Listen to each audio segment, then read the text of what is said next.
আসে না, কাপড় চোপড় পরিধান করার জন্য আসে না। স্বামী গো, আজকে এতদিন পর্যন্ত আপনার সংসার করলাম, এত শান্তি কোনোদিন পাইলাম না, এত মহব্বত কোনোদিন পাইলাম না। এত সুন্দর পদ্ধতি আপনি কোথায় পাইলেন? এত সুন্দর পদ্ধতি আপনি কোথায় পাইলেন? এমনি লোকটি ডাকতে বলো, আমার স্ত্রী, এটা আমার কোনো পদ্ধতি না, এটা আমার পদ্ধতি না। এতদিন পর্যন্ত যে মোহাম্মদ মুসলমানদের নবীর বিরোধী করতাম, আমি মনে মনে সিদ্ধান্ত নিয়েছিলাম আজকে তোমাকে তালাক দিব।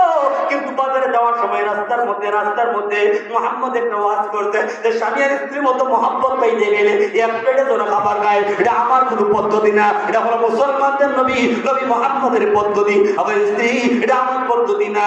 এমনি স্ত্রীটা একটা বলেন, স্বামী গো, একটা কথা বলি, একজন লোকের একটা কথার মধ্যে যদি এত মহব্বত, এত ভালোবাসা, এত তাজিল থাকতে পারে গো, না জানি ওই লোকের জীবন আদর্শ গ্রহণ করলে বলে কেমন শান্তি, কেমন মহব্বত পাওয়া যায়। এমনি দেখা যায় আল্লাহ নবীর দরবারে স্বামীর স্ত্রী একত্রিত হইয়া, সন্তান একত্রিত হইয়া বলেন, ইয়া রাসূলুল্লাহ, ইয়া হাবিবাল্লাহ, আল্লাহ নবী গো, এতদিন পর্যন্ত কুলের মধ্যে ছিলাম, অন্যার মধ্যে ছিলাম, লাতুল জামানাতের পূজা করেছি, চন্দ্র পূজা করেছি, খালিমার পূজা করেছি। নবী গো, ভুল হয়েছে, কালিমা পড়ে দেন, কালিমা পড়ে সাথে সাথে মুসলমান হয়ে যায়।